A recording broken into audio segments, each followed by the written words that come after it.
Hi, friends. Hello, hello, hello. Welcome, welcome, welcome. Bonjour, whatever. Let me actually turn down the fan a bit.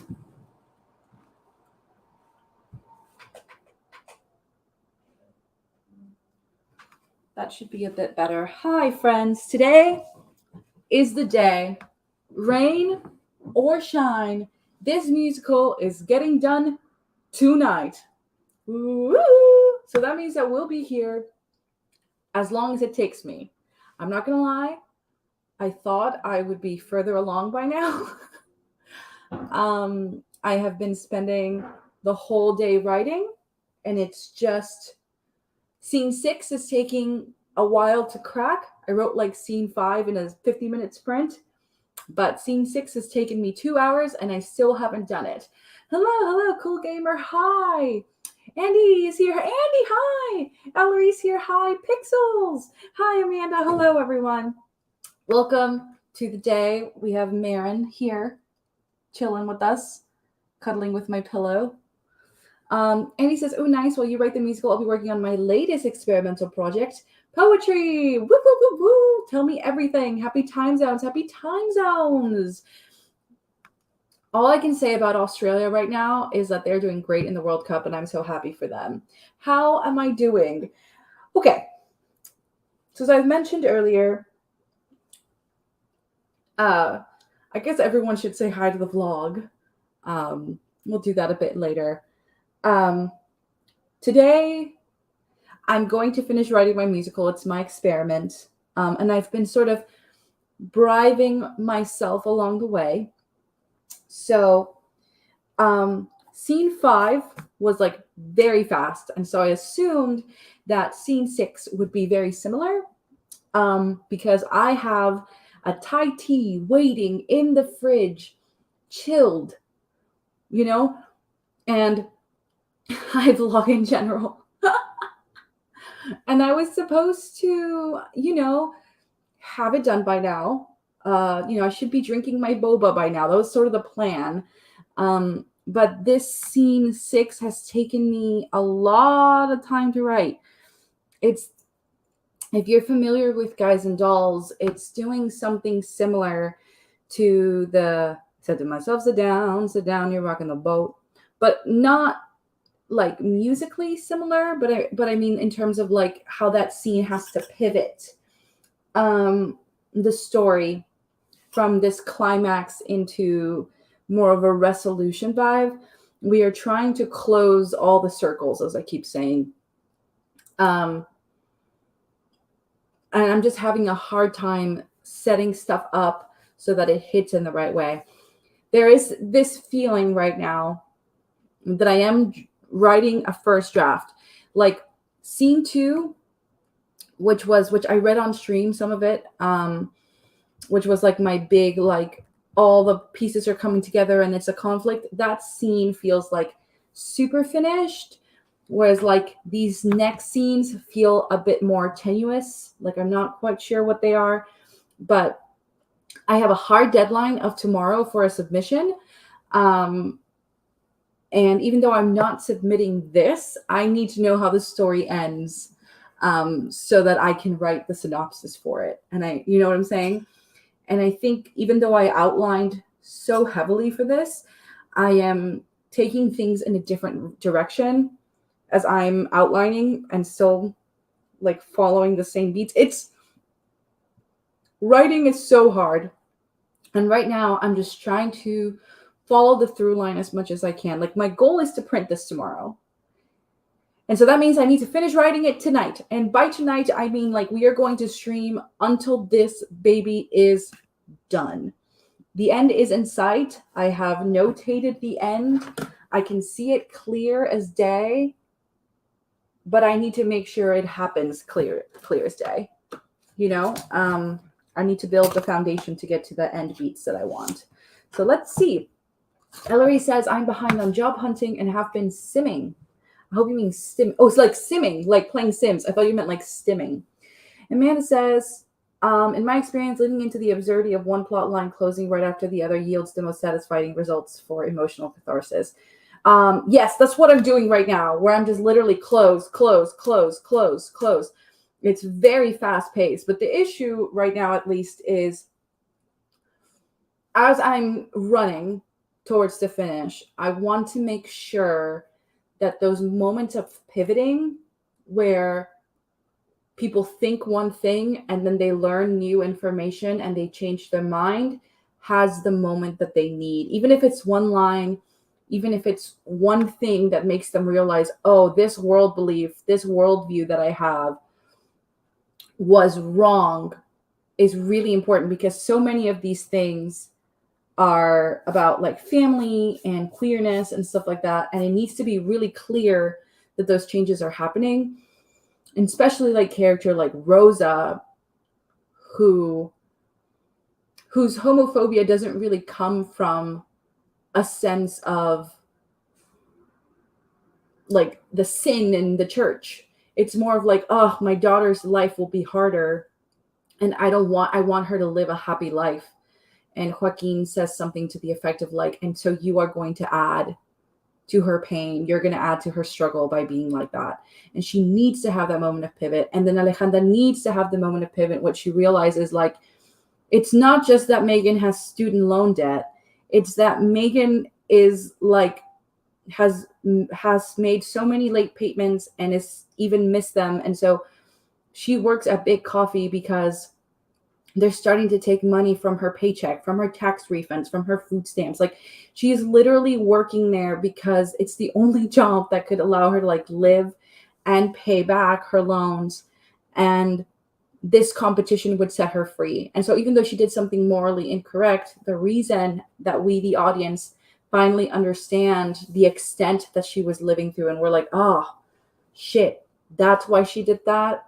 And so her sacrifice of not submitting the recipe and then of it being stolen from her, that makes us hurt for her now in a way that before we're like, oh, Alejandra, you can't be with this scammer. She's a bad person.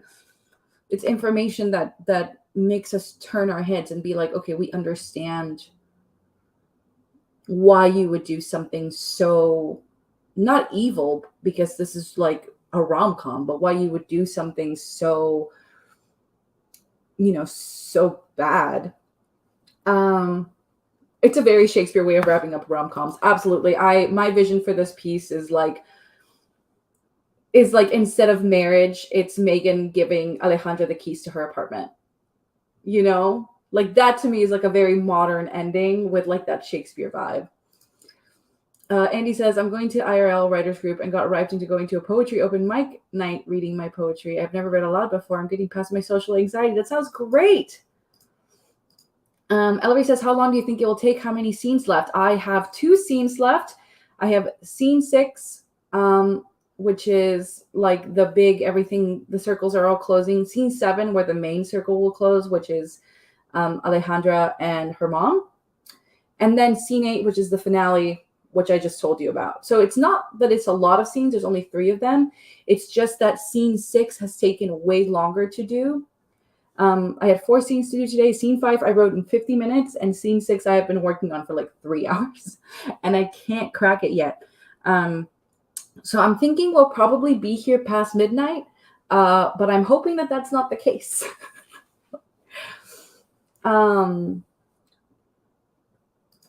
Andy says pivot points are important to get smooth, and I understand wanting to get it right, especially because I have such a hard deadline tomorrow that I need to write a synopsis for. It's really important to me to go into these characters when I read this synopsis and be like, this is the pivots that you can expect. Especially because I don't want these characters to hold beliefs that are so easily flipped. It could be easy for Alejandra to just have that moment and move on, but I want her to go through that grief of feeling betrayed, but then also realizing and coming to an understanding of, she gave that up for me. Like, there is a sense of understanding that sacrifice, Nat's here. Hi. Alicia says, that's so smart and empathetic. I like it. I hope so. Is the thing tomorrow? No, the reading is not tomorrow. It's a deadline for something else. I'm not going to be submitting the whole show, but I'm hopeful that I'll get it. The vlogs will come out talking about it more in detail, but I cannot talk more about it right now. All right. We're 10 minutes in. Let's jump into it. For today's question, because I'm not going to be looking at the chat very much, so I guess you guys could talk amongst yourselves and make it fun for me to come back to. The question today is, what are you listening to? What's the playlist vibe?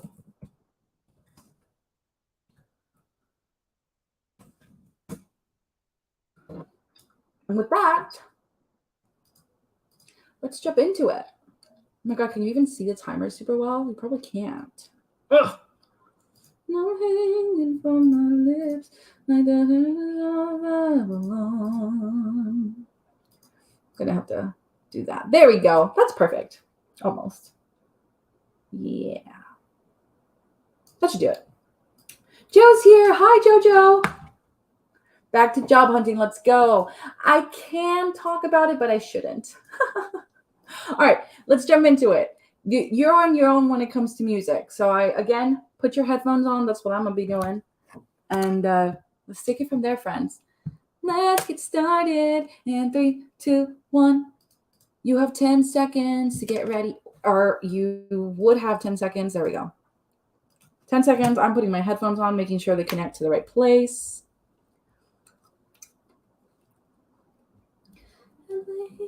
From your lips like the gardens of a okay, get started. Go, go, go.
All right, friends, we are on break. How did we do? I am almost done with the scene. Do you guys mind if I finish writing it? So tell me how you did. I'm going to finish it right now. I'm so close.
Okay, the scene is done.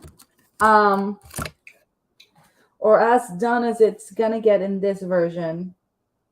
I am asking myself some more questions.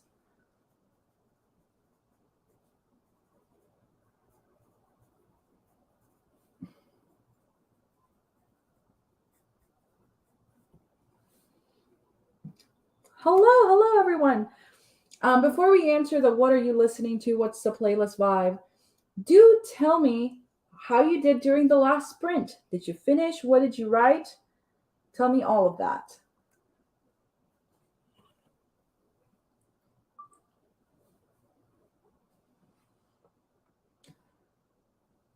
Scene 6. 1,587 words on the 13th at 22:41. Perfect. Ugh. Okay. Well, I just finished scene 6. There are now 2 scenes left in the act. I am unhappy with it, but it does everything it needs to. Some things are in the wrong order, but I just need to live with that for now. It's about getting the stuff on the page and then going in there and fixing it later. I need to do one more thing of research before. But yeah, I'll tell you what I'm listening to, and then we'll go through what you all said. I think JC's here. Hi. I think I saw Katie jump in. Hello. We are finishing the musical today, and we are suffering. Okay, so my playlist right now, I am not very good at naming playlists. Some people are like so good at coming up with stuff. My playlist title literally is right now, like RN. And even though it's just Lover on the front, it's not true. The songs are Miss Americana and the Heartbreak Prince, Death by 1,000 Cuts, False God, Afterglow, Daylight, and then 3 from Evermore, Cowboy Like Me, Long Story Short, and Closure. I genuinely think all those songs are the same vibe sonically. They're very similar. With Lover more of a pop edge, but Evermore more of a like folky edge. But also I think the vibe is really like, give me songs that I am hyper fixated on and just scratch that itch in my head, or rather in my brain. Because it's really about, I don't even know how to explain it, but it's like, these are the songs that I'm obsessed with right now, but they're not so intense that I can't just like tune them out when I'm writing, but that I can't tune back in and sing along to them if I'm feeling like stressed out.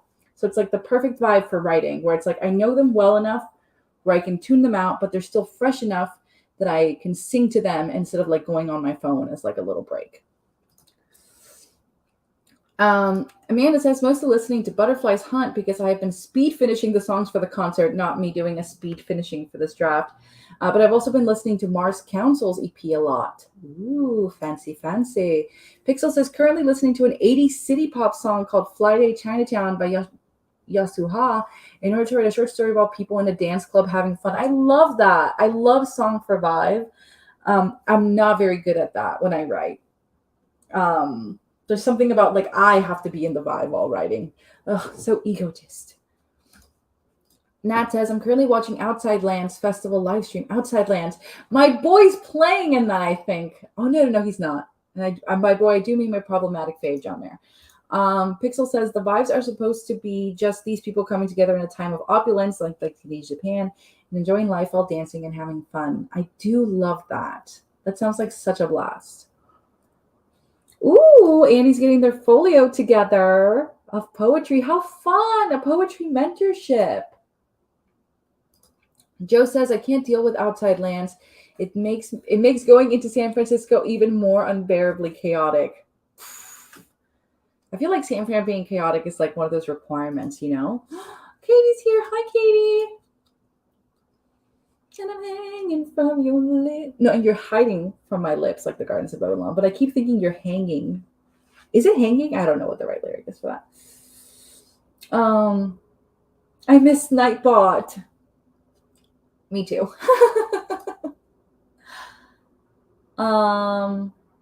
Andy says they used to use it for the YouTube streams. Ooh.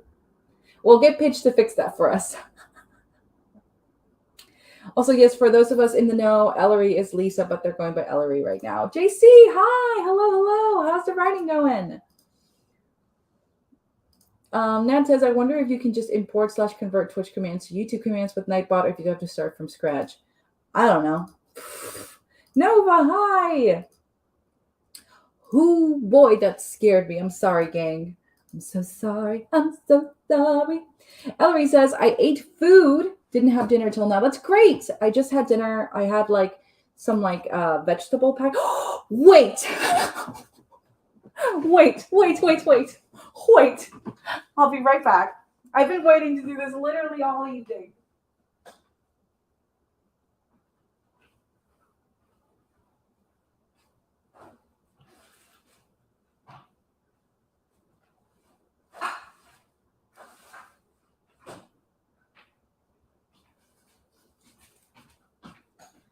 My bribe for finishing scene 6 was to finally drink my boba, which I got. As you can tell, I haven't even so now I'm going to mix it up super well. I got this at $6.50. This is a place that's local to where I live.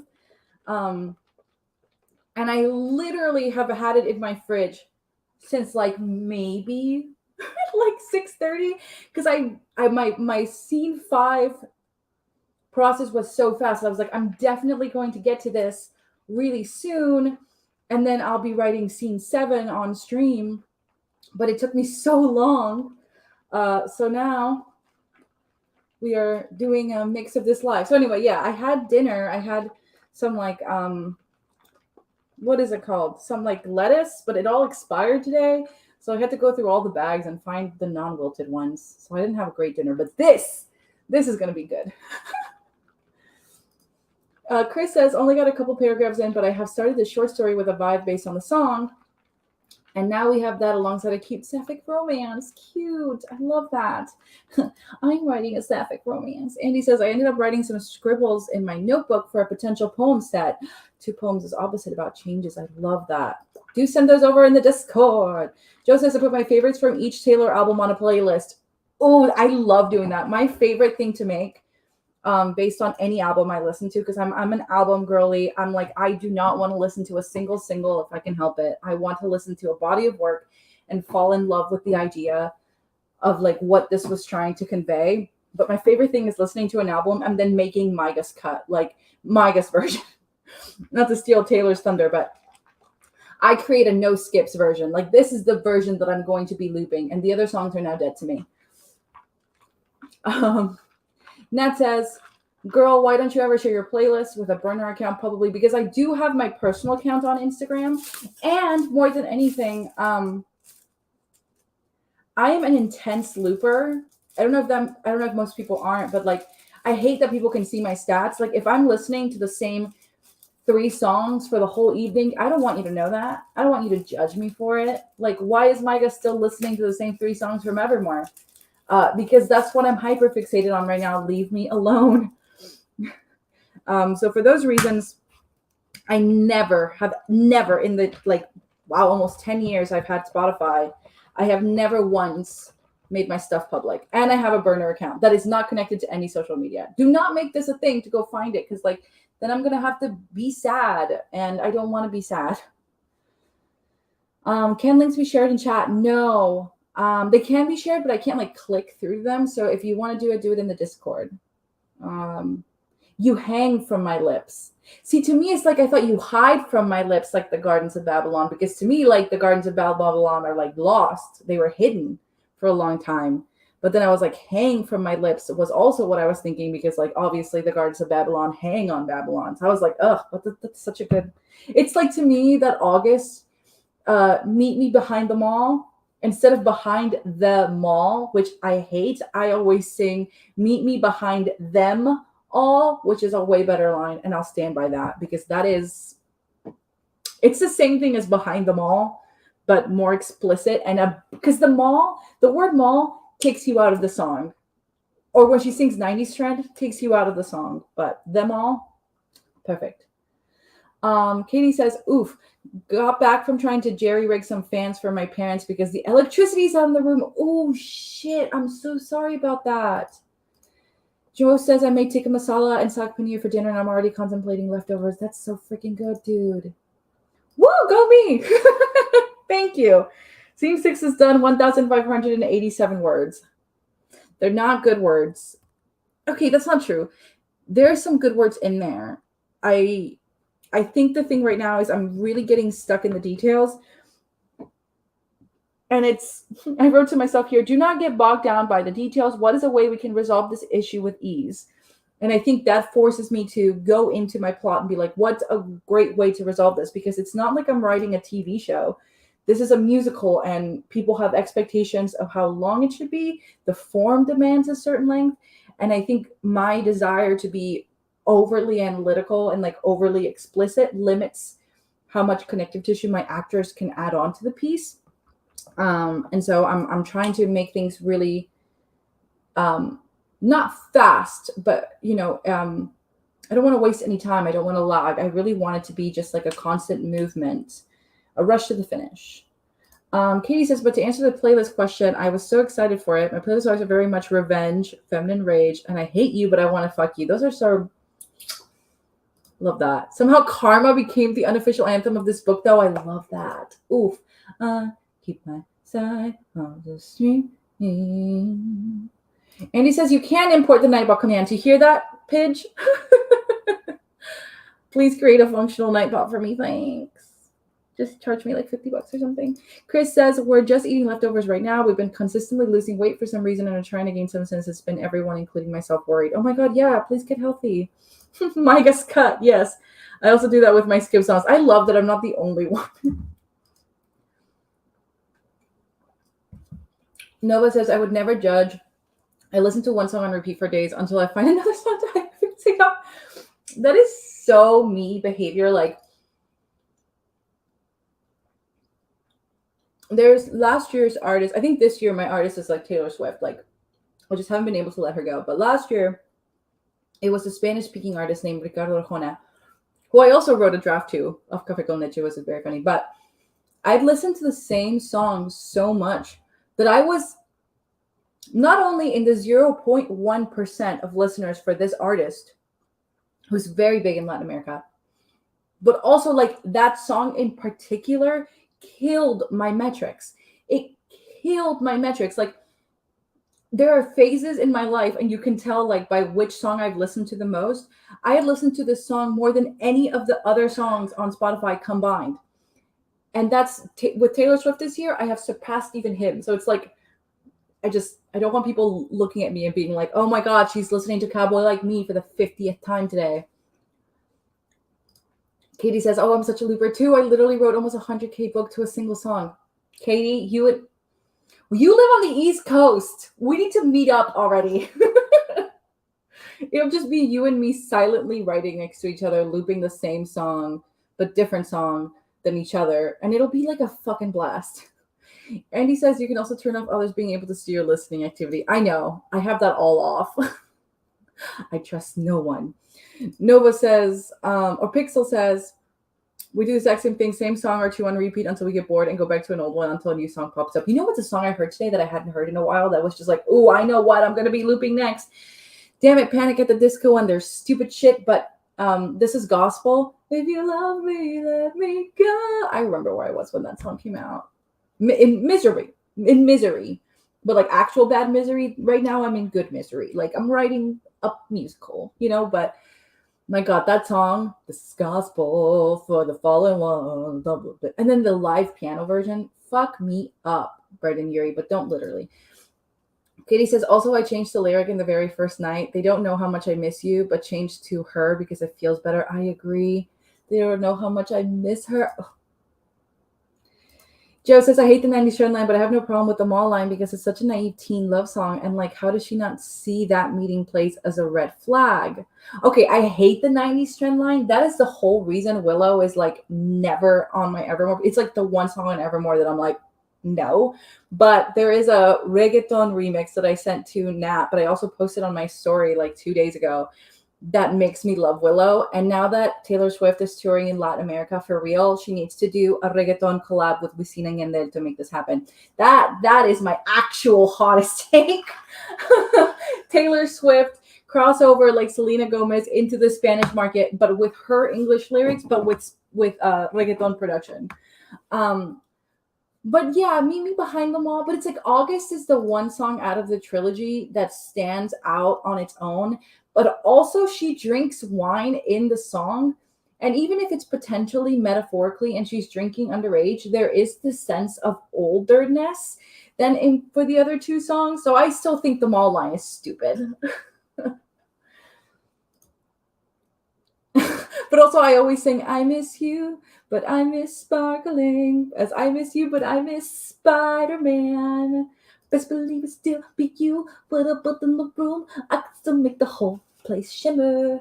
Gotta link it to YouTube. I will add it to my list of things to do. Can you send me a DM of that so I can add it to my list? Brett's here. Hi.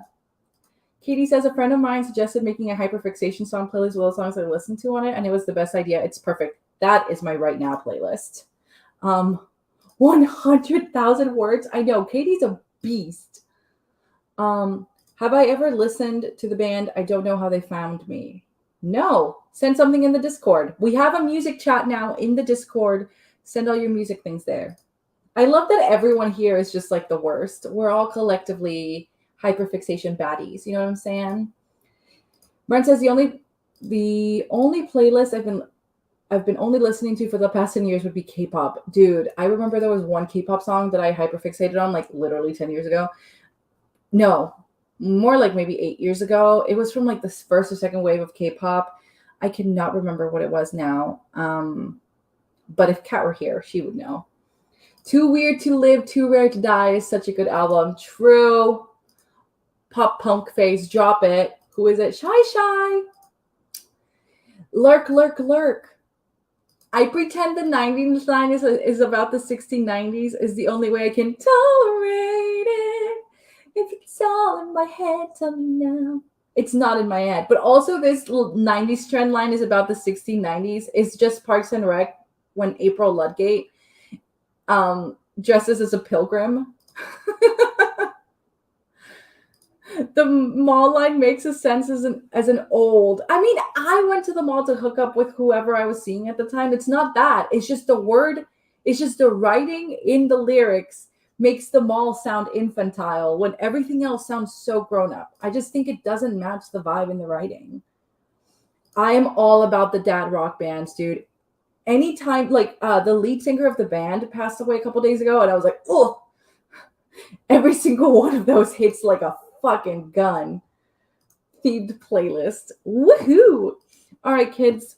And by kids, I do mean people older than me or my age. Oh no, it's 11 already. Not you two as a dad band.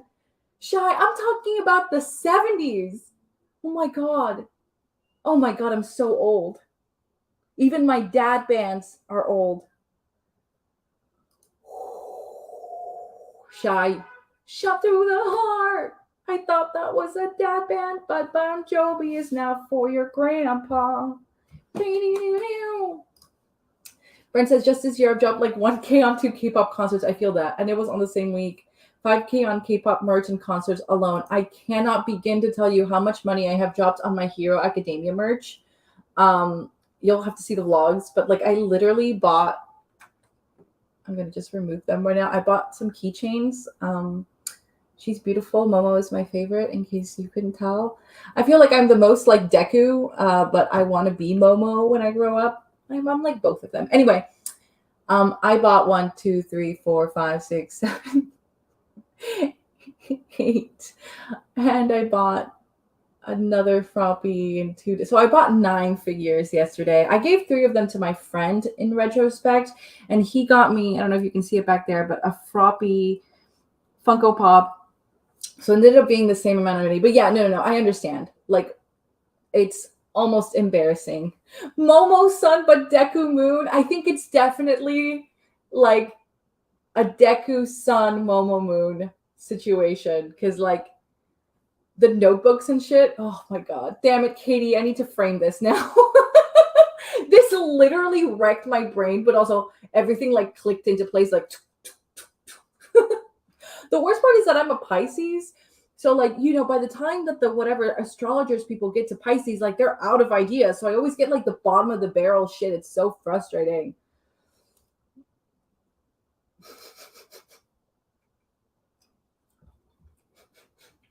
Even my dad bands are all this kind of a good line. It is a good line. I will remember this. If you steal it from me, give me some credit in your book things. Oh no, shy. Joe says, maybe it's because I'm an old that I think August sounds like such a naive teen song. It has nothing to do with the love triangle story. The whole vibe is young to me. I agree.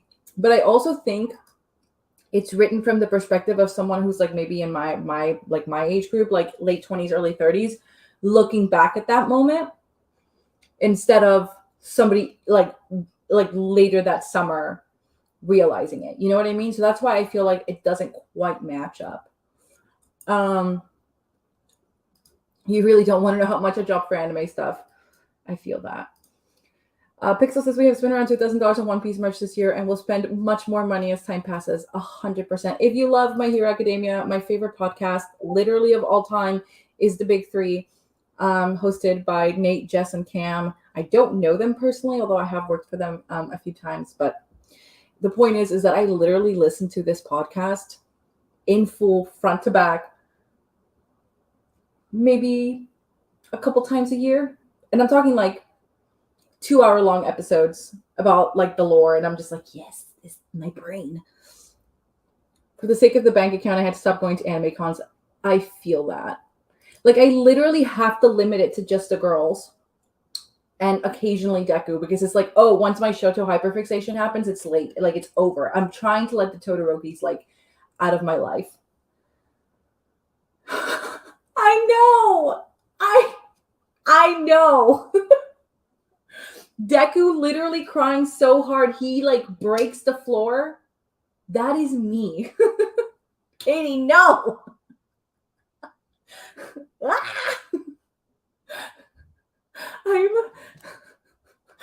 I am literally going to record this for the vlog because I don't want this comment to ever be gone. Katie has come to my stream and roasted me every day so acutely and perfectly. This is only someone with like deep knowledge.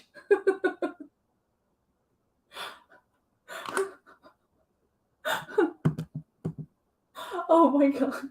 I feel so attacked. So understood. So loved. So attacked. Dad music in the 1920s. Stop that. August Def reads 1415 and this is deep. I so disagree.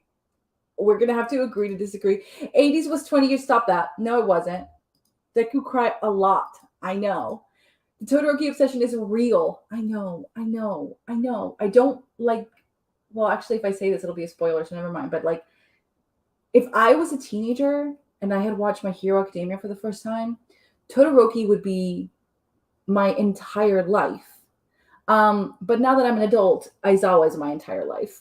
I literally have a Funko Pop of him over there. I would marry that man. I would sleep in his sleeping bag.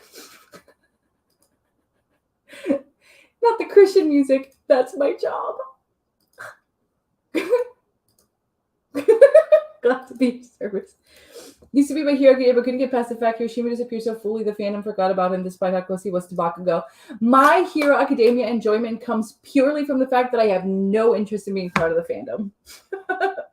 That has made me love things because I think fandom is, fandom is cool, but fandom is also very limiting about how you want things. Like, my favorite pairing is Miss Joke and Aizawa. And there's like almost no reason for that outside of the fact that they were young and in love, in my personal opinion. And so being part of a fandom that like, it's just whatever. You can make your own shit. That's what I think. No spoilers. Don't worry. I haven't done. How old y'all think? This is entirely a rose. Bakushima was queer. I strongly disagree. I am team Pinky Riot, if we're being honest. I'm not saying that there aren't queer ships in My Hero Academia. Here was a ship that I think is weird, but that I genuinely believe after seeing season 5. Never mind. Ellery, I don't know how far you've gone. So this, you know what? Nat, we need to add a My Hero Academia section to the Discord. Maya says, arriving to the roasting of Deku as he deserves is a perfect way to wind. No, not Deku is my son. There will be no roasting of Deku. There will be roasting of me as Deku. I want him so bad. You want to be him so bad? We need to meet. They play the same dance songs that drive me crazy sometimes. It's all those same chord progressions. I love him. Torg is a neat character. I agree. It's always the kids. Okay, never mind. What I was about to say was like a big spoiler. No, I gotta get back. I was just watching. Everyone who's like, I'm like, oh, there's that episode in Parks and Rec. So my best friend, Michael, he came over to Syracuse to help me move. You can see in the vlogs, but also like he came this weekend and we hung out. And of course we watched My Hero Academia. I gave him all these things to each other. And I was like, Michael, I love you so much. And like, obviously he likes it, but he watches it because he knows it makes me super happy. But I'm like, this is our relationship right now is very much giving like Leslie Knope and what's her face, the nurse, whose name is escaping me right now, where she's like, you don't hate Harry Potter. Harry Potter is your favorite thing. You watched like all 8 movies of Harry Potter. And she's like, Leslie, I watched them because of you. And she's like, yeah, because you love them. It's just like, I love that. Deku is an airhair and I love him. Deku is the best boy. I haven't managed to get into My Hero. I keep trying, but it's not grabbing me. I think I watched it at the right time for me because I was like, as someone who's like super into like shonen and like competition and stuff, I'm just like, hell yeah. Hell yeah. Like, oh, they're going to an elite school and they need to work super hard. And my boy Deku is like, you know, essentially like a disabled allegory, but mostly like he has to work super extra hard to get to where everyone else is. I'm like, I relate to that because I'm part of a super like intense industry like that. Oh my God, Bellissimo! Hi! Welcome. Pixel says the thing about Kirishima and Bakugo literally went out together in Holidays Meant for Lovers, and there's a bunch of material where Deku was like, why are they together all the time? I haven't read the manga, no spoilers, but I can see that. Katie says, honestly, My Hero is the one anime that has fully gotten me into it, except, oh my God. I avoided Hetalia by like a slim margin because I was in the Doctor Who obsession of my life. Joe says, okay, I'm fully back on my anime bullshit, but I have been gravitating to cozy slice of life romance too. Okay, drop the Rex because I cannot be. My favorite anime right now outside of My Hero Academia is Blue Lock because I love soccer and I love anime. So it's like, boom. So please drop more suggestions in the. Okay, so we need to add a My Hero. Well, I guess we can add an anime section into the freaking Discord because I need to drop my MHA merch in there. What are we working on tonight? We are finishing the musical. We've been talking, but we are finishing the musical today. Y'all enjoy your MHA Discord channel. I have listened to that. I highly recommend the ContraPoints video as well. So Avi, I had to drop in. Thank you so much. You were so it was hell. I was there. It was hell. I remember it all too well. Imagine Maiga when it's a late night writer stream where she can't focus and gets into a rant that gets distracted partway through. Add ultimate power, friendship, be yourself syndrome. Oh my God. I don't even remember what we were talking about here. Thank you. You'll be here when I'm done with it because this stream is going until I'm done with it. So this is the time. We have 30 seconds left on the clock before this break that was supposed to be 5 minutes runs out. So get your water. I finally get to drink my boba. Obviously, if you need to use the restroom or whatever to start the next sprint, that's totally fine. That's what I'm going to do. I'm probably going to switch. Do you have to write? Absolutely not. Just do something that you need to do. And if not, just chill. I don't care. Have fun. I will suffer for both of us. Oh, never mind. Katie said, yes, you need to absolutely write. Oh, That is actually a very good way. Oh my God, not an ad. Not an ad. Free pro, not Grammarly again. Not again. A free promo. But yes, that is actually very true about Deku. Deku and I are soulmates. And by that I mean like kidmates. Okay.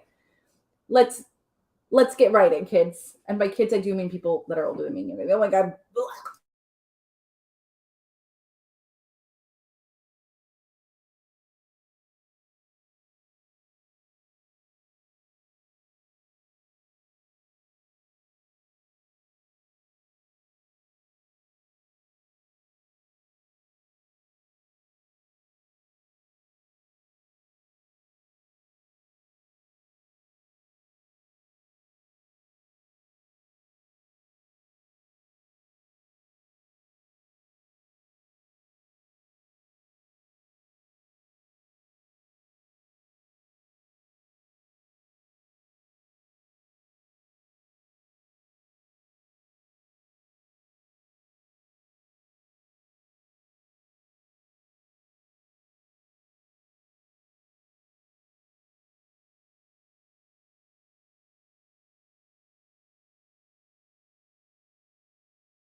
All right, friends, we are back. How did we do? I did not do very well this sprint. In terms of writing, I figured out some character professions I needed to figure out, how I was going to get things to be laid out better to lead to this ending, because the issue right now is that my acts don't match, which is fine because I'm writing act 2 with like after doing like a deep like revision of act 1, and I just haven't typed up act 1 to match act 2. But there's a lot of other questions that still needed answering that I was like, okay, I'm just going to take this sprint to do that. So maybe I wrote, let's see, 1, 2, 3, 4, 5, 6, 7, 8, 9, 10. I wrote 22 words. But I did spend a lot of time doing research and just figuring out what my character professions are and things like that. Things that I know are going to be important, because right now in scene 7, it's the final scene between, well, before the finale. But this is the final scene that has like plot relevance, that isn't just like we're closing things up, and I need to make sure all the details line up, because this is that pivot scene. So there we are. How about y'all? How did y'all do? Bellissimo says, wrote a lot but deleted a lot. I feel that. For a total of -70. And I spent the last 5 minutes trying to figure out a recipe I want to include in the story. Dude, as someone who's writing with recipes, I feel that so much of like my research throughout the years for this musical has been like, how do you make a shot of espresso? Like, obviously there's like ways to do that, but I mean, like, what is like the step by step and the language, and then also like, how do you make a syrup? All these things that are like recipe based, that because they have such an intimate knowledge of, you need to have an intimate knowledge of it. So I get that. But also, you're writing that book that you were writing about in the 20K day. Go check out those videos by Katie and Wallissimo, by the way, everyone. Katie says, I hit 2K in the outline. Hell yeah. And it started really filling in pieces, which is nice. Also started painting my nails. That's good. That's good. I wish I painted my nails. That's nice. But also really, I love that writing style. I'm like a very much like a heavy outliner. But also like while I'm writing, if I discover something I like better, I'm definitely going to pivot in that direction. And I do think I do, even though I outline so heavily, I do a lot of discovery writing. And it does fill in a lot of pieces for me, because as the plot furthers on, I'm like, what do I need to make those pieces fit together? And that'll appear. Like, Kevin has gone from being like a law student to a lawyer who didn't pass the bar to finally, I think the right answer that I'm looking for is paralegal. And it also solves a lot of the questions. I'm having one character do double duty that is not possible. And I think this way it's like, oh, okay, here's the thing. This is how we're going to tackle this. This is how we explain the connections to student loan debt. And anyway, so it's like putting those things together. Nope, 2K for the whole day, 5K in the outline. Dang. Hillary says, I kicked my ass, started at page 17, now on 38. Hell yeah, get those jobs. Shai says, I went to a private school through scholarship and haven't learned any of that, but it was a Catholic school. Fair. Shai says, the only thing I learned was don't have a crush on a girl unless you be one. Whoa. Maya says, me writing about this. Maya says, I got some editing done in Project Stardew. Ooh, but do you mean like Stardew Valley? Like, are you writing some fic based on some calories? Tell us more. Tell us more. X-Fundy. Dude, yes. Maya's here. One girl literally asked me if she loved her out of nowhere. Like, what the fuck? I don't even know her. It was weird. I know everyone's like, what's Project Stardew? What's Project Stardew? How about the school system is? I have mixed feelings about the school system. You know, I went to public school, so it's not like I had a particularly amazing experience, but so much of what made me me is my education. So I don't know. I'm very much for education, but I know that like it's different in every state, and also it's different for like where you live. It's like so many variables, you know? I can easily rant about it. I feel that. All right, friends, we're going to jump right into this next sprint because I have written so little. What question should we ask? Semi-culty religious school, so I get it, or yikes. Emily says, I'm working on gathering my examples for poetry portfolio on Thursday to workshop. Yeah, workshop. My whole life is about to become workshops like every week. Oh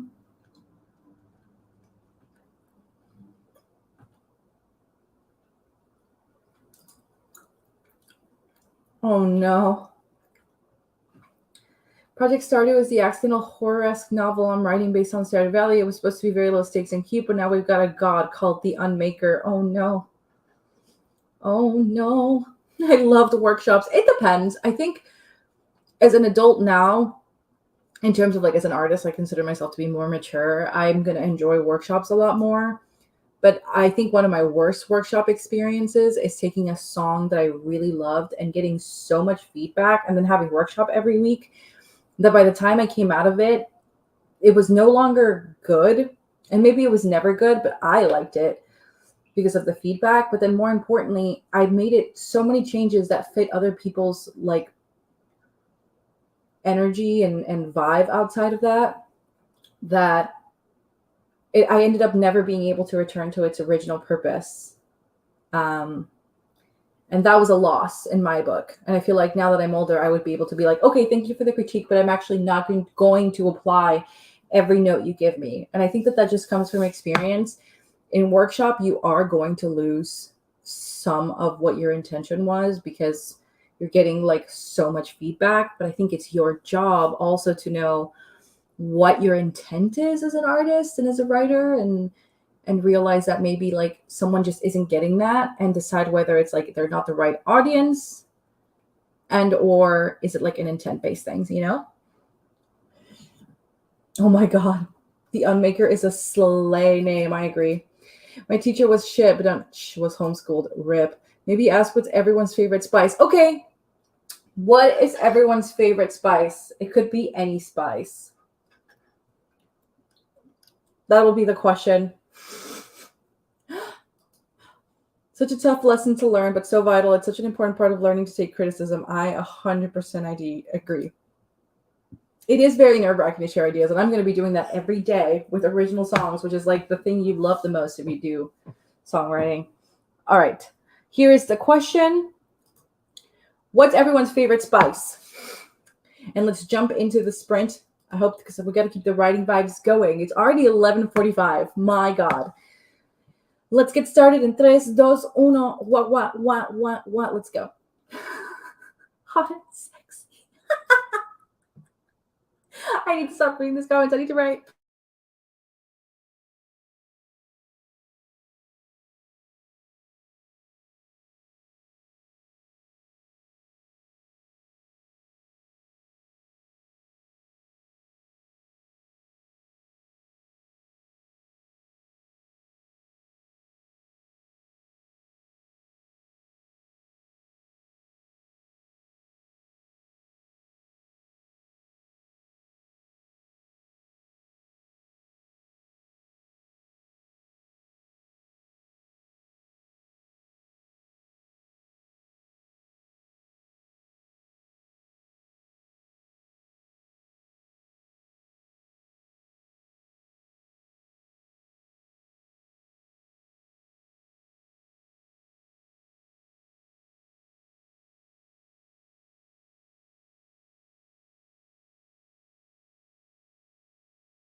All right, friends. How did we do? I wrote a total of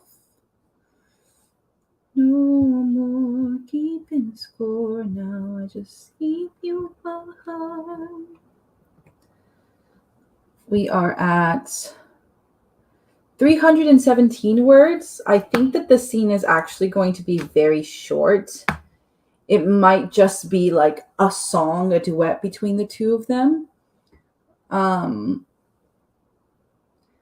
But right now I'm really trying to write the beat in there. Again, if you know Next to Normal, it's sort of the song, maybe. We need sunlight. Most of all, we need sunlight. That's the next one, I think. Actually, there's one more song after that. Can you tell me? Boom. You like rock musicals? So anyway, I'm leaving. This is a long show. Yeah. You know what? They're closing the rings. My character ring. This is the last character ring that I think I need to close.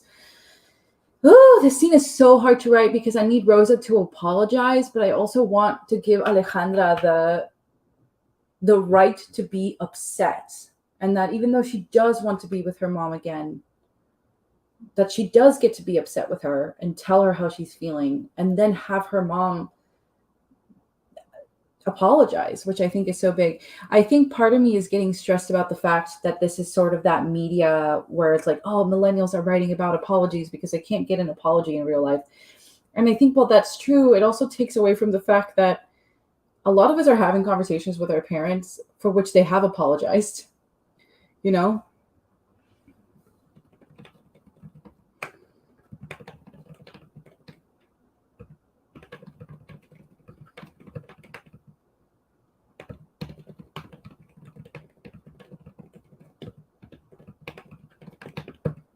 So I think that that's really important too. All right. The question is, what's everyone's favorite spice? My latest answer to that is actually pumpkin spice. I had my first pumpkin spice latte last fall, and it was amazing. I'm surprised it took me so long to get into pumpkin spice, but I think the reason is that I lived in California, and like fall in the East Coast is beautiful. There's like a change of leaves. It gets actually cool. So drinking pumpkin spice actually, like, that change feels like really nice and like physical. But when you live in LA, it's still fucking hot. Pumpkin spice, it very much gives summer drink vibes over there, and it's just like not a drink I associate with summer. It's just too hot. But now that I've had a real fall under my belt, I'm very much now fully on the pumpkin spice thing. But also my favorite spice is the spice you add into a romance novel.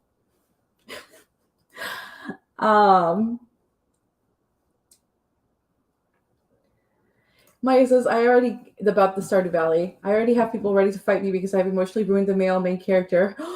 Ooh, garlic absolutely counts. Cinnamon, Willissimo said. Spicy books. I think it could be anything that means spice. No drugs. Hot and sexy. That shit made me laugh so hard, bro.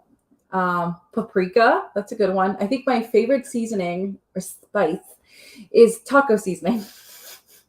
It's just such a good mixture of everything I love. Ooh, smoked paprika and turmeric and alien romance for spicy. Ooh, I like that. That's a nice spice. My favorite spice, though, is the fanfic kind. Oh, it just hits different than published stuff. 100%. You know why? Because they die like men. No, betas, we die like men. Truly, there's just something unhinged about reading fanfic. Like, truly, it gets into, like, the nitty-gritty of that shit. I love it. But yeah, my favorite spice is 100% fanfic. 100% agree with that. Highly recommend Aizawa Joke fanfic. So yeah, true. What was the thing I wanted to say? I totally forgot.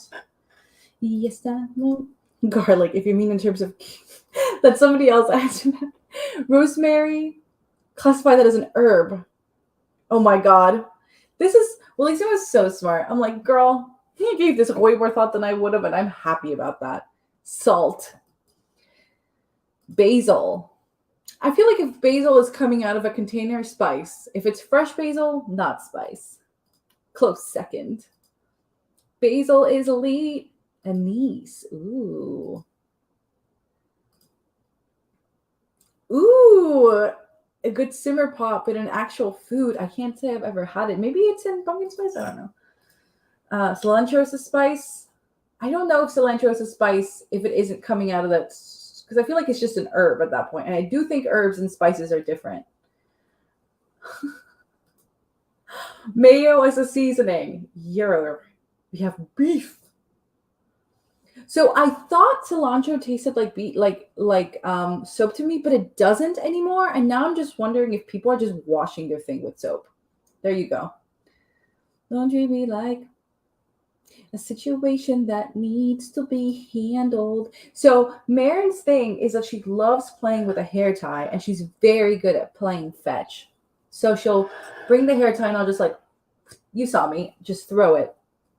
And right now the issue is that she'll bring it to me, but if she doesn't bring it close enough, I don't get it, because otherwise it's not fetch. But then also, like, she'll lose the hair tie, and then she'll be like, okay, go find it for me. And I'm like, first of all, I'm not your mom. But second of all, like, the whole point of fetch is for you to bring it back. You know what I'm saying? No, there's a cricket in my house somewhere, FML. So for those of you, how did you do during the sprint? Before we start with everyone else's, this is what I'll say. 300 and some odd words. We're almost there, gang. We're almost there. I can feel it. It's so close. Ugh. This needs so much work after it's done, but it'll be on the page, and that's better. And by page, I do mean the notes app. For those of you curious about what I'm writing on right now, I can't draft on anything that has like a page divider. It stresses me out too much, because I have like a thing where it's like write a page every day to get me out of the funk. Recently, I haven't struggled with that because I've been like revising and or drafting. But when I'm like doing first draft, like very, very first draft material, the only way to do it is to write it on my notes app like this. And then on my little iPad with the keyboard. And that's the only way. This is what I wish, like, not Scrivener, but Final Draft had. As you can see, it's there. But then also, like, you can see all my scenes are there. And so I can click through and read all the scenes without having to scroll down. If I could make one thing about Final Draft, it would be that functionality where I can have each scene on a different section. I know Scrivener does that, but Scrivener is just not very good for musical theater formatting. And my favorite thing about Final Draft is that I don't have to format very much. I just have to, click the enter key and then hit the right command, and it'll, format it for me as I'm working, which is great. But that's sort of the one thing that I wish Final Draft had. Are they ever going to do it? No. That is like best genist. No. Best practice. So, it's used by professionals everywhere. And ultimately, it's like, where your final draft gets published. So as I'm drafting, I try to work on other programs and stuff like that. Katie says, I write about 400 words more of this outline. It's such a brain dump. That's what I'm feeling right now. But 400 words of an outline, that's intense. What are you outlining? Is it still the romance? Or are you a fantasy doing it? Katie says, I started writing about a specific pair of characters and their snarky banter. And how one of the POVs is like, oh, how they hate each other. And another character snorts and is like, they're married. Oh, that's such a good dynamic. Agreed. That flew and also dragged. On page 53, I started the night at 17. Hell yeah. So tough, but it's so beautiful too. Agreed. And sometimes seeing an apology is important, even if you don't get a real one. It was seeing a supportive parent in a podcast that made me come out to my parents. That's, to go back to the tough and so beautiful comment, is exactly the thing that I want from this show.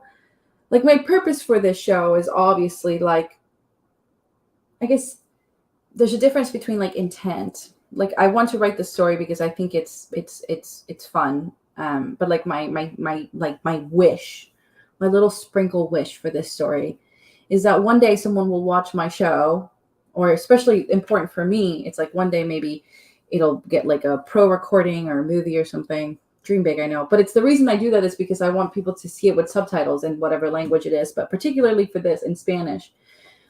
And, have this be a moment where people can talk about this. I love the idea of people bringing their parents to my show and being like, and have it be a conversation starter. And potentially by seeing these parents have that epiphany moment for their parents or their families. And that's really important to me because this is such a difficult conversation to breach, but I think it's particularly difficult to breach with POC families. And so in a way I know this isn't true about all like Caucasian white people, but I've always envied the way that white people are much more liberal in terms of like gender and like identity politics, because I feel like even like the most fundamental people aren't as bad as like your average Latin American person. I think, and this is true, I think that if the Republican Party wasn't so anti-immigration, a lot of the Latin population would side more conservatively and be much more Republican. And so to me, it's like really important to highlight this in this particular community because I haven't seen that done at the level that I would like. My favorite thing about In the Heights and Tick, Tick, Boom was being able to show these movies to my mom. Tick, Tick, Boom was because I was like, my mom was like, what do you want to do? And I was like, here's what I want to do. I want to be like Jonathan Larson. Obviously, I don't want to die like Jonathan Larson. I don't want to starve. But the thing of like doing the workshops and the, that sort of thing, that's sort of my dream. And then with In the Heights, like this is the musical that made me like, this was the first time I ever saw myself on stage. And this made me cry so much. I was in college when it came out. Like, actually, it opened on Broadway on my birthday in 2008. But like when I saw it on stage for the first time, I was already in college. And like, that was the first time like a friend took me because I couldn't afford a ticket. And she took me to see it. And it was the best theatrical experience of my life. And when my mom got to see it and she got to see herself reflected on stage in that movie, like when the parents are there and the daughter-parent relationships and the grandma and how much she said, ooh, like my mom has never cried so much. And that brought her catharsis. And that's what I want to do with this show as well. That is my little soapbox. Ellery says salt is such a good answer, but also the most white girl answer. I'm sorry, Bellissimo, you live up to it. In my house, cilantro is a topping, 100%. Thank you. Nat says if it used to taste like soap, but doesn't now, you might have the genetic condition that makes stuff taste less offensive the older you get. Hell yeah. Oh, spice, definitely cinnamon. Sprint, I started thinking about my night shift waitress, fallen god, work in progress. Oops. Ain't that the worst thing? A Notes app, writing such hits different. Love a Notes app moment. I love writing on the Notes app. It's so, there's something about it that feels absolutely chaotic, absolutely freeing. You know what I'm saying?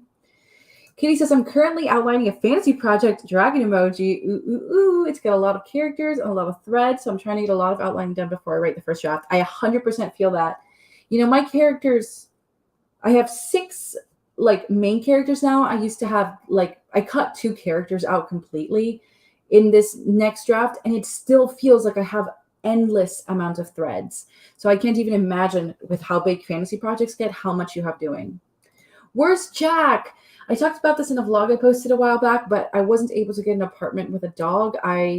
Brent, you know Rochelle. Sorry, this is like Brent and I know each other in real life.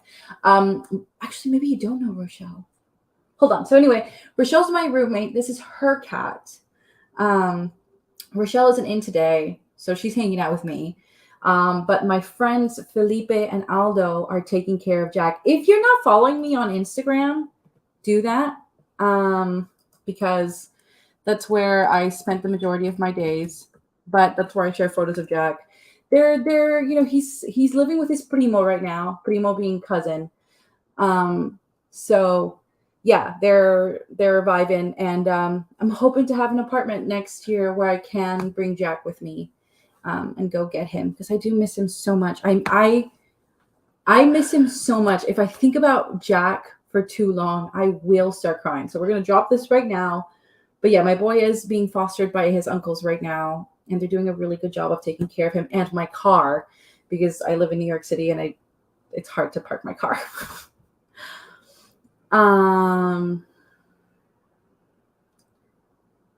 I still haven't seen Tick Tick Boom, even though I listen to it all the time. Highly recommend. It really hits. How profound. Thank you. That's so beautiful. I'm going to cry. Such a gorgeous sentiment and such a good thing to hold on to during the hardest parts of being an artist. It's so true. When I think about quitting, or like when I think about how hard it is to write it, and I'm sure there'll be moments where it'll be even harder than this, because this is just like me by myself. Once I start working with actors, directors, or once this thing picks some steam up, it'll get even harder as it goes on. And I think that keeping the reason why you're writing it close will help. I don't know if art is activism, but I do believe that the best art has commentary in it and intention, even if it's like fantasy or romance, even if the central aspect of the romance novel is true love conquers all. I think that that's a good sentiment to write about anyway, because I think it's hopeful. And not everything I write is hopeful. Like, there are some things that just leave you scarred no matter what. But I do think that there is joy in putting characters through like immense pain, but then knowing that you can survive that. I'm not saying that pain is necessary, but that it is unavoidable in life, unfortunately. I think it's awesome you're writing this musical. Thank you. And we're going to finish it tonight. Ellery says, oh, wait, didn't you stay with those two when you went to New York the other time last time? I did not. They live in Syracuse, New York, which is where I lived for a while. Joe says, I'm feeling kind of brain foggy tonight. Have not been sleeping, so I'll probably dip out here. Thanks for the stream and take care, y'all. You all heard Joe.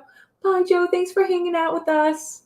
Love you, Joe. Get some sleep. Enjoy those leftovers tomorrow. Ellery says, I was living in New York City. I was thinking a lot about art when the movie came out, though. It hit even in concept, and I fell down a YouTube rabbit hole hard. I love the original cast recording more than the Andrew Garfield cast recording, like the one on Spotify, but I love watching the movie. I think it's really well done. Like, I think the sound fits the movie, but once you take the cast, like the songs out of the movie, it doesn't sound right in my headphones. So I do prefer listening to the original version. I think art can be activism, but isn't always. 100%. Katie says, so true. It's a lot of pressure to make your art activism, but it comes with the territory, especially being a Mario, but it will be worth it. Yeah, I think to me, it's like no matter what I do, it's like for me, it's like when I write this piece, no matter what I do, it will be compared to In the Heights, because there's literally only one musical based around Latino people, and it's In the Heights. And I'm trying to write the second one. You know what I'm saying? So it's like, it is meant, it's going to get compared no matter what I do. So I think for me, it's really important to keep the intention in mind, because I'm going to have to fight through that comparison of like, this is something that is true. I think I remember a comment that Lin-Manuel got in 2008 was like, well, why didn't you write about gang violence? And he's like, not everyone's life is like that. And it's not fair that as like a minority, I only get to write about like how much our life sucks. I want to write a story of hope. And I'm like, yeah, that's exactly how it feels like. What makes the OG cast recording stand out for you? The recording of it. I like the performances too, but I think it's made for a headphone experience. And I'm just really picky about like sound design and sound recording and stuff like that. So that's what I would say. I don't think everyone agrees. Like, it's definitely one of those things that it's like a preference for how you like your music to sound like in your headphones. And I just think that the music from the movie on Spotify sounds a bit flat. Like it all sounds like exactly the same on one plane. Whereas like when you listen to the cast recording of the original off-Broadway show, it just sounds a bit more raw. And the thing about cast recordings, like this is a whole other topic, but they're usually recorded like with the band and the artists, like usually in the similar space. So it's not like a production thing where you're like layering stuff on. That's very much like more modern more modern like music production, but even then it's usually, you know, like there's usually like an orchestrator and an arranger. It's not like you're working with like a producer, like a Max Martin style thing. So to me, it's just like I prefer, or maybe it's just that I'm accustomed to the Broadway cast recordings or off Broadway cast recordings having that grit and that, like, you know, things are going to spike and things are going to sound a bit rough. But I prefer that kind of vibe more than I do to like the flatness of the other thing. It's not that it's recorded badly, it's just definitely recorded for a TV. And that is a different auditory experience if I'm listening to an album for me. Pieces writing joy and hope is so powerful, even though that in and of itself is oftentimes also activism, fortunately and unfortunately. 100%. I think it's just one of those things, because like to me, right now, I'm really drawn to hope and overcoming in stories. It's not that I don't want characters to suffer or that I don't want characters to die or that I don't want, you know, I think that's why My Hero Academia moves me so much, because ultimately everyone is trying their best. And that's something that, like, for example, like, not to bring up another anime, but like Attack on Titan, that's something that I just can't get through because it's like, it's so bleak. And these people are trying so hard and it is not going to get better. And I think to me, it's very much like some people can live with that bleakness, but I think especially after 2016, like my life is so full of bleakness in real life that I don't need to get it in media. And that's not to say that I don't want these characters to live through bleakness, but that there's got to be something on the other side, because that's the thing that gets me to wake up in the morning, you know? Like 2016 really shifted my life. 2016 was like the greatest summer ever, but it also like the lowest low of that fall. So it's like, it's not that I won't ever write bleak, but I don't think but I don't think we should equate, and especially in theater, equate bleakness with depth. I think there's this desire that only good writing and deep writing comes from writing bleak, from writing sad and horrid. And I think that the valuing of hopefulness, because those parts aren't as strong or the writing isn't as strong, I think that's just a cop out. I think that you can write high quality literary works that end hopeful. I think that's why I love Arthur Miller so much, because even though he writes such bleak things, there's still a character or two in there that do end up better than they started, or maybe in a different path, in a better path than they started. And I think that's a fair assessment, honestly. But yeah, I think we get caught, especially in theater, especially in works that want to get produced, people get caught in the trap of writing something like really, really, really easy, simple to digest, just a night of fun. And then the other extreme of like absolute bleakness. And I want to bring those two things together. I was definitely, again, I was an edgy theater kid once. I thought like my favorite musicals were all the sad ones. And I think there's joy too, or at least I hope so. Yeah, oral way, absolutely. And it does sound smooth. That's exactly, it's too smooth. There's a similar big conversation around Black media about Black suffering and the lack of portrayal of Black joy. That's exactly it. I think there's so many things about suffering, and I know that I have like some stories that I am going to be writing about, like pain and suffering and trauma, but I don't want that to be my first. You know? True. Yes, thank you. I'm literally writing a project called Purgatory, which is where all the characters are dead. Lol. Talk about you being kin with what's his face? Dante's Inferno. All right, friends, let's jump into the sprint. I'm probably gonna TMI, but I'm probably gonna jump into the restroom and then come back. So I'll leave you with the sprint in 3, 2, 1. Sprint. What is the question that I'm gonna ask? Ooh. No. Do you drink boba? If so, what is your favorite? Not. What is your go-to?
Hi, gang. I'm almost done writing this scene, so I'm gonna push through with the 5 minute timer we have left, and then I promise we'll take a break, okay? So I'm just gonna finish.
Hi, friends. Sorry, I'm just about to finish the scene. I have one scene left after this, so we'll definitely have one more sprint. But I'm just like in the zone, so I'm trying to push through. So I'm sorry it's taking so long.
Okay, scene 7 is done. It is not perfect, but it is done. We have one scene left in the act.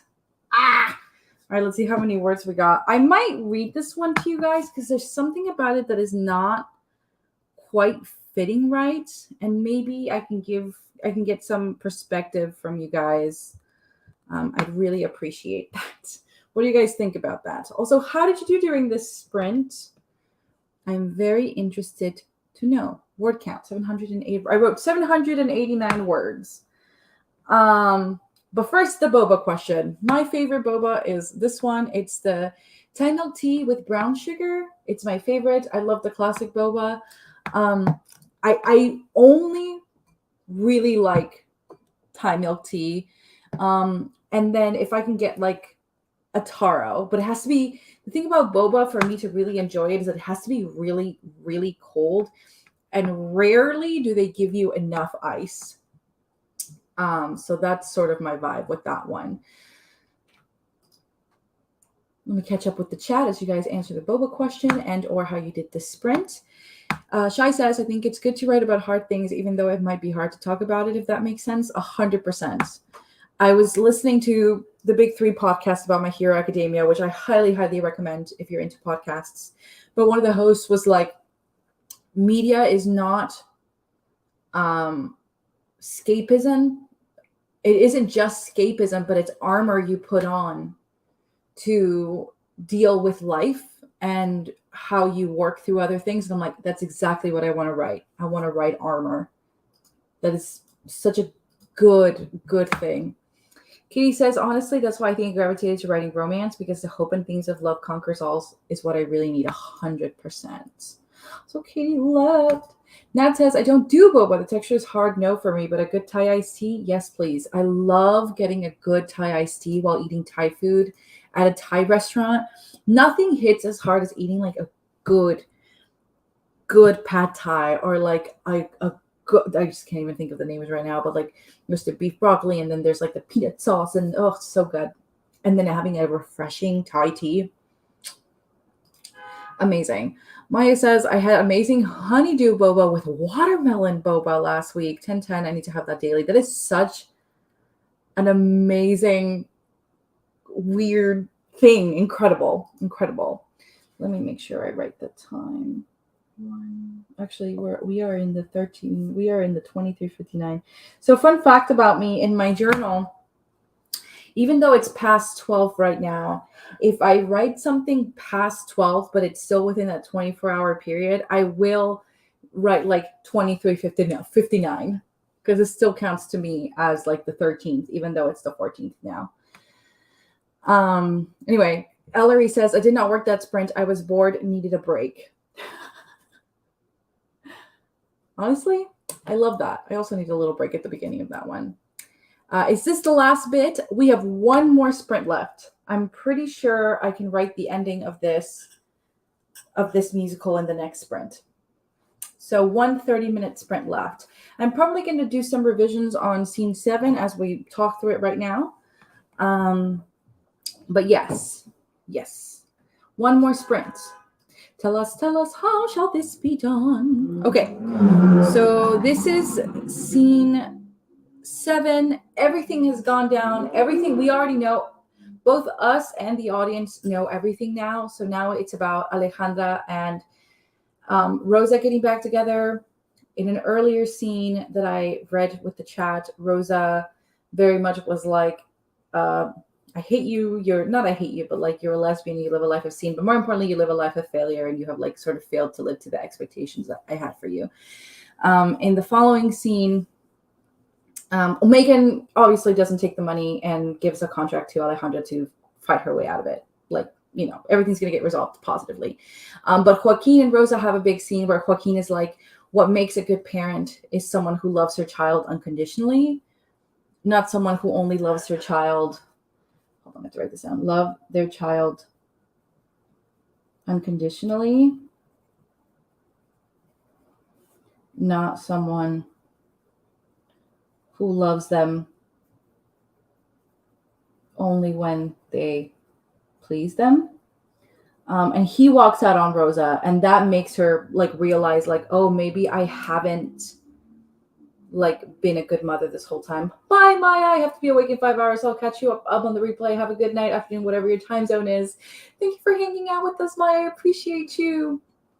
And so Rosa's spiraling like, this whole time I tried to be a good mother. Have I never been one? So she's obviously had this moment of realization, and now she's going to try and make it better. And Ale and her dad are together. So Alejandra and Joaquin is like, I will support you. I'm sure your mom will come around. She's a smart cookie, but if she does, I don't want to live without my daughter. And that obviously gives Alejandra a lot of courage. And her dad is like, if Megan really wanted to fuck you up, why was she here first before getting into the office? Why didn't she fight back when you punched her? Like, not you, but Natalie. She could have easily done all those things, and yet, she didn't do that. And that speaks to her character. And so then Megan goes to, or Alejandra goes to get Megan. But Joaquin has the car full of stuff, so it can't drive. Natalie's the only person there that has a car that she trusts, because Joaquin just fainted. So like, he can't like be driving anywhere. And so now she's ordering an Uber, and that's where we are right now. So scene 7, Valley Streets, right outside Café con Leche. We can see Alejandra pacing with her phone right in front of her. Why does it have to be so expensive during rush hour? Come on, turn around. I don't know if you've ever been on Uber, but like, they turn around. Rosa enters. Do you need a ride? Alejandra startled, looks up from her phone, but doesn't close it. I don't need anything from you, Ale says. So this is going to be a back and forth. Rosa, Alejandra, if it's about my things, I'll get them once I'm done with this, okay? It's not that, Alejandra. Oh, really? Then what else could it possibly be? That I'm a failure, a lesbiana, living a life of sin? If that's all you have to say to me, I don't want to hear it. I won't go back to the past. I won't squeeze myself into you want me to be, into what you want so you can be happy. I'm done with that. Alejandra turns away from Rosa. The nickname for her is Alita, so that's what they call her. Alita, don't call me that. Lo siento. Alejandra turns around rapidly.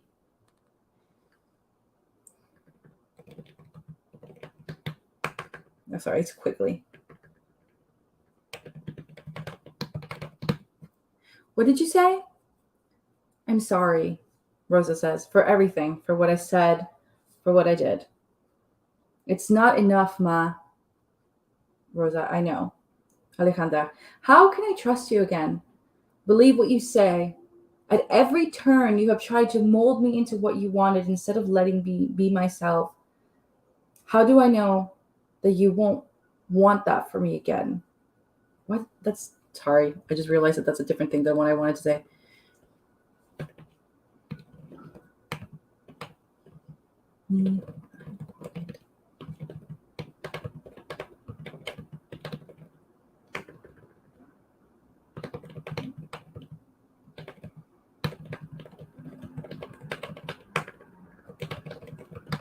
Okay, sorry, there we go.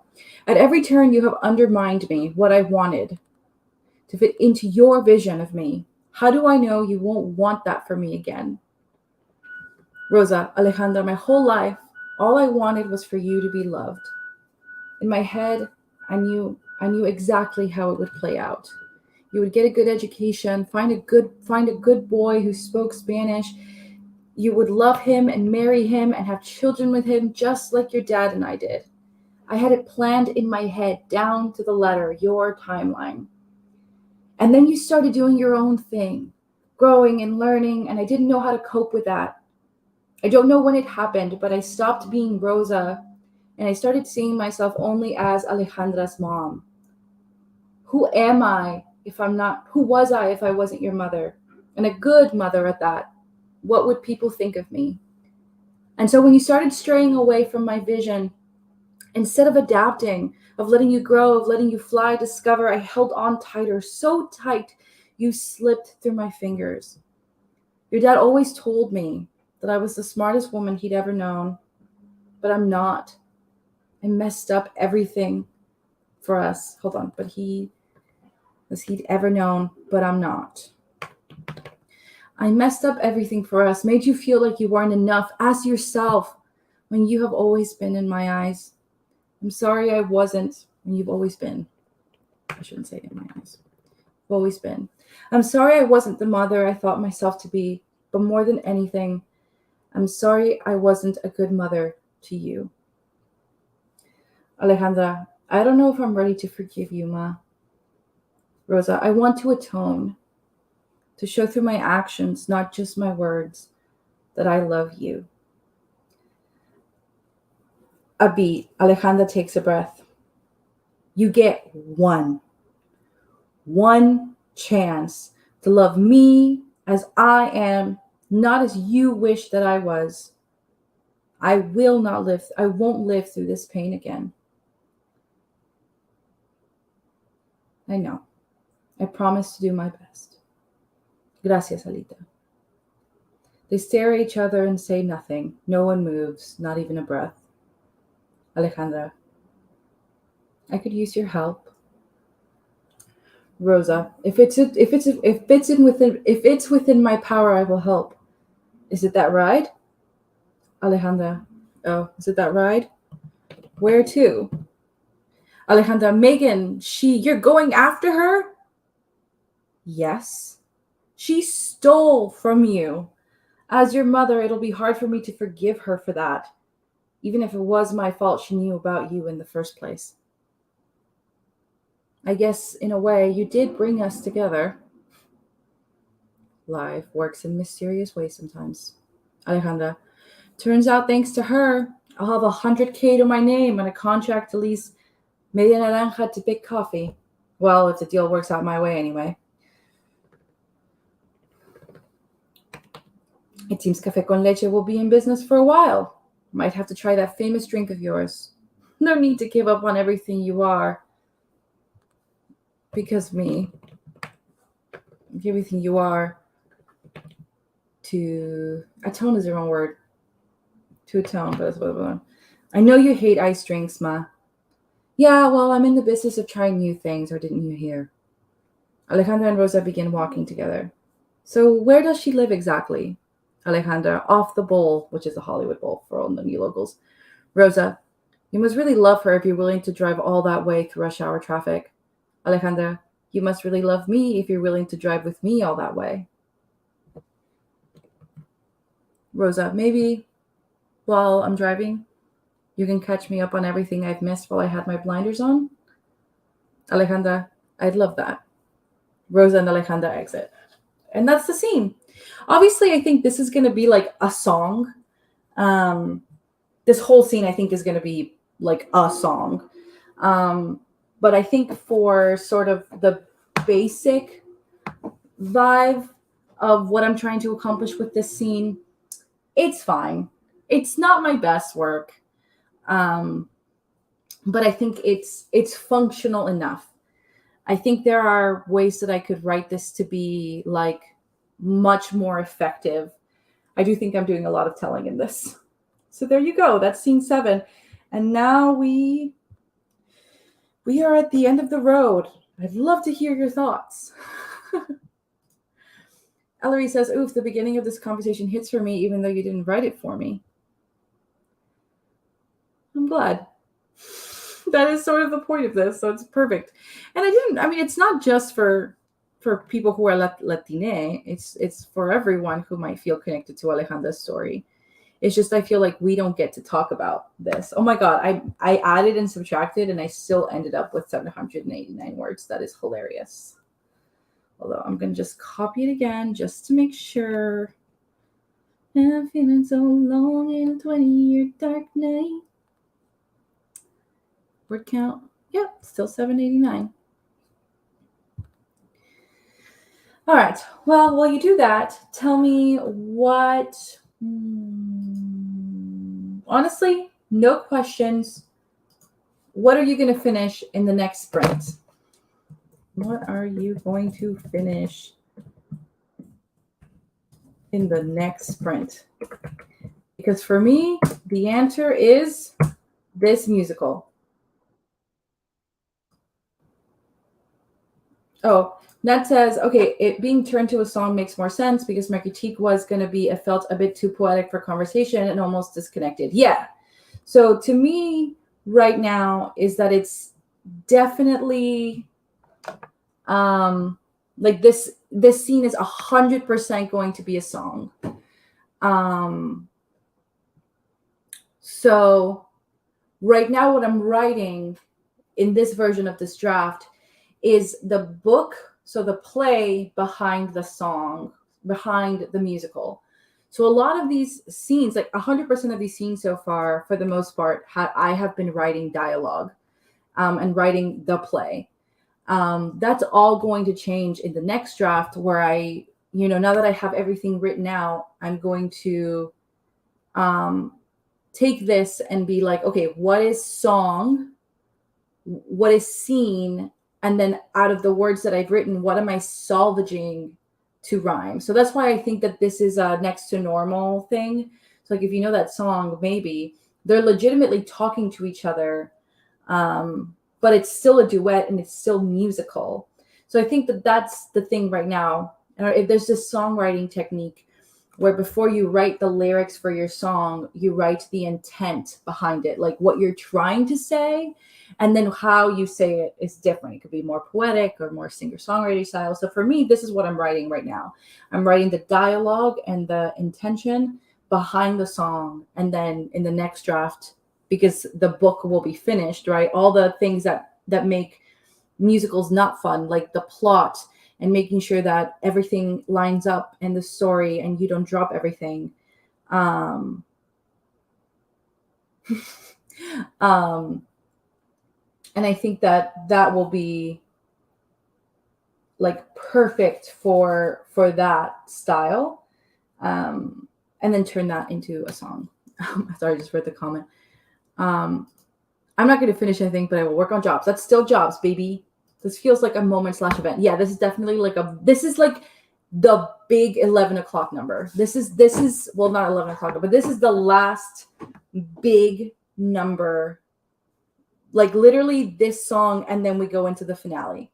So I really want this song to be emotional, to hit a lot of beats, and then to also give us that, like, to end in a funny way. Because I do think that it ends with her being like, where does she live exactly off the bowl? I think that that's going to stay dialogue, to give us a little bit of a buffer and a transition into what's going to be the ending. I do use a song. Yes, it's definitely that. Nat says, yeah, right now as words, it feels a bit overwrought and performative. For a speech, as a song, I totally get it. Yeah. Whew. At first, I was so offended by that because I didn't read the whole thing, and I'm like, what do you mean? But yeah, no, like that is my exact intent. Wait, what?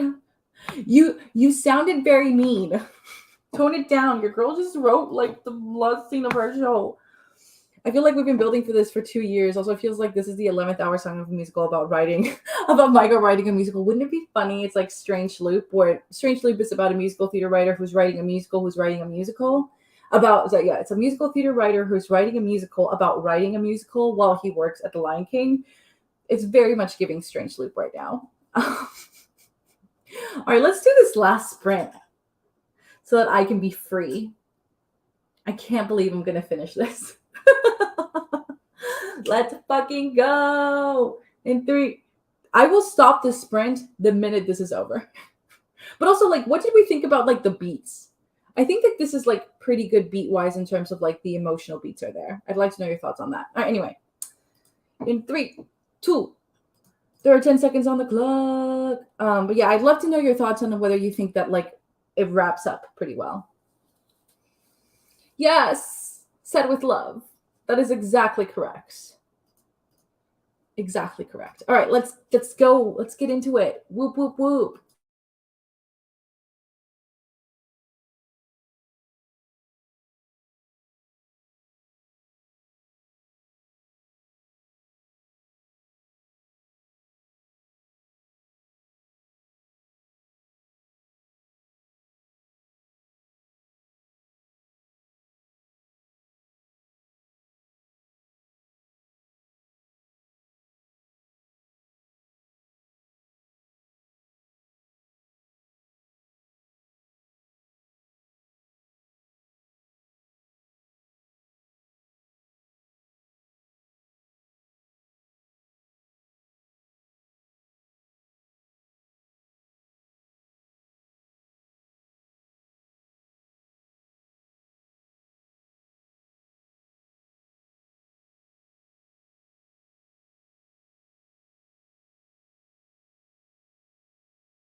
Hi, friends.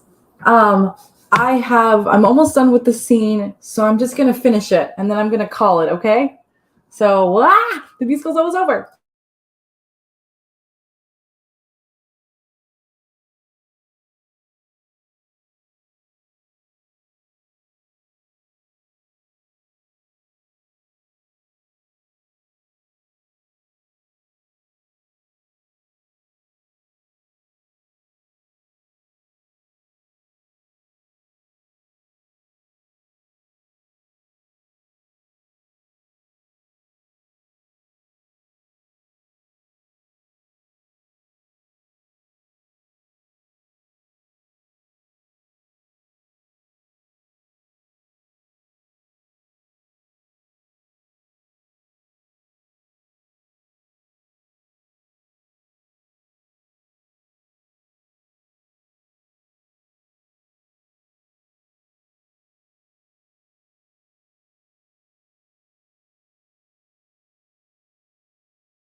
Woo! End of play. End of play. End of play. End of play. End of play. End of play. End of play. It's over. It's over. Woo! Woo!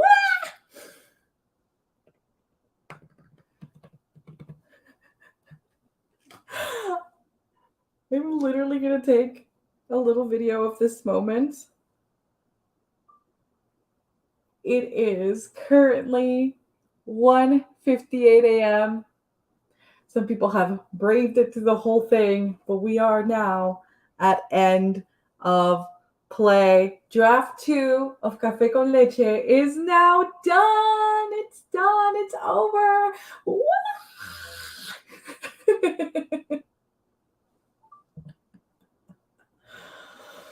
Oh my God, I can't believe it.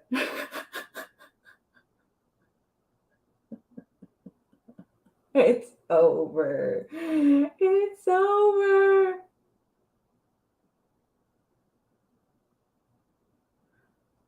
Oh my God, that's insane.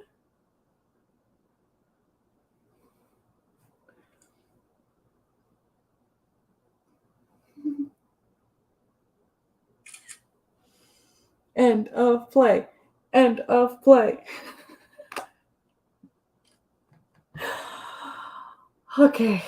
It's not, the ending is there in terms of beats. I know that this is not like the right ending, if that makes any sense. Like this scene can work, but I need like an outro number or something. Um, but we shall see.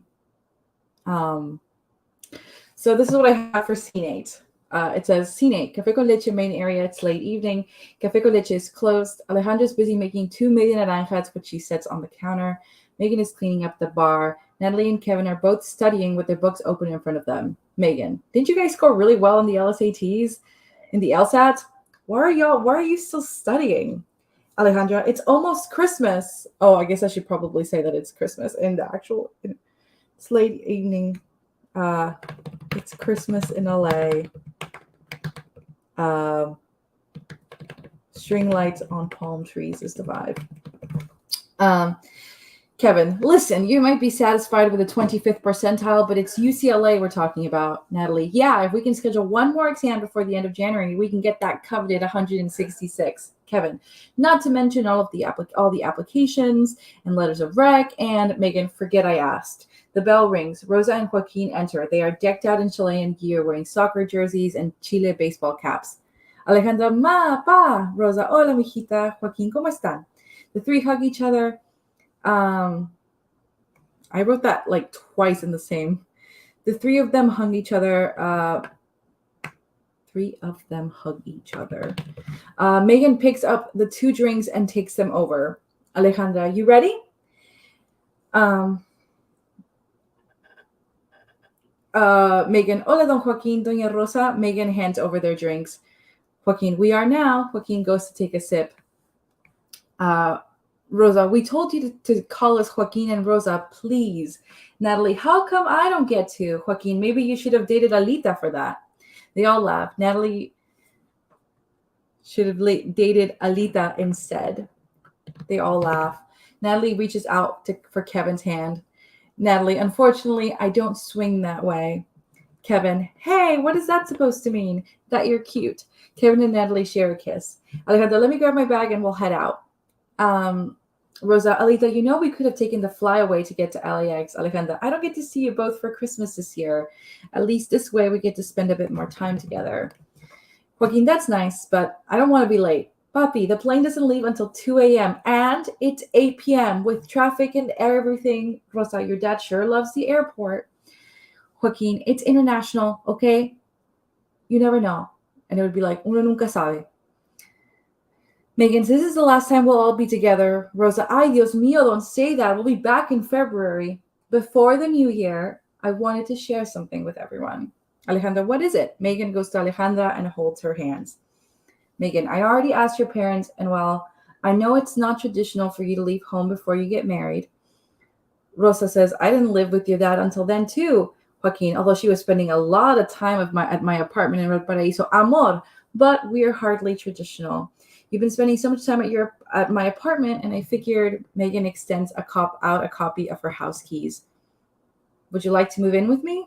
Alejandra looks to both her parents. Joaquin, you're an adult, Ale. You need to live like one too. Plus, now your room will be our new office. Everyone laughs. Wow, so easily forgotten. Rosa, nunca.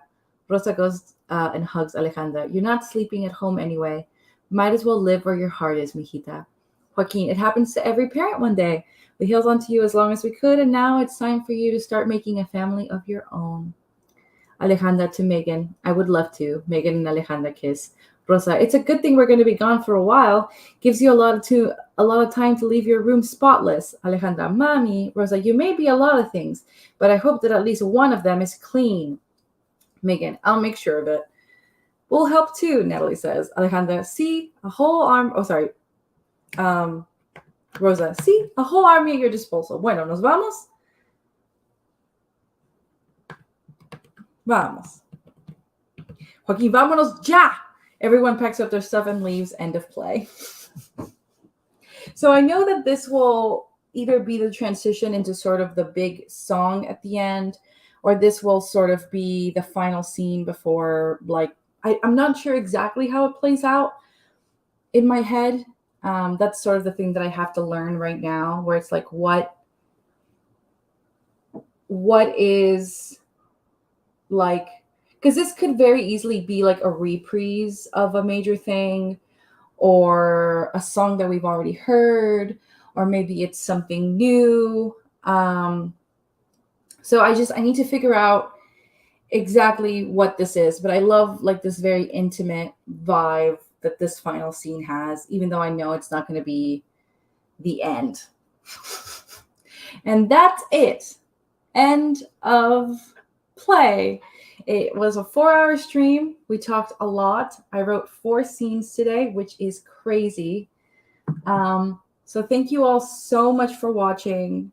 Not Ellery being like, so is now a good time to ask about draft 3? JK, but writing is like that, absolutely. I think the thing with draft 3 is that it's something that I'm going to get started on pretty much immediately. Because I do have a reading of this show in like 10 days. And I think that I can go in and fix it in terms of like fixing Act 1 to be more fitting with Act 2. And that's just going to come with tearing this baby apart again. I don't have that much time before grad school starts. Literally 16 days before grad school starts. So I really need to go as long as I can with this. That was a joke, but I know it's true. It's true. All right, friends. Thank you so much for watching. Thank you so much for hanging out with me. And we're done writing Act 2 of Café con Leche. It's done. The play, the book, the play behind the musical is now done. And I'm so happy that I get to say that. So, bye, y'all. Have a great rest of your day. Woohoo, woohoo. Bye, bye, you evil Sagittarius. I see you. School starts on the 30th. All right, bye, friends. Goodbye. Goodbye. And Veronica.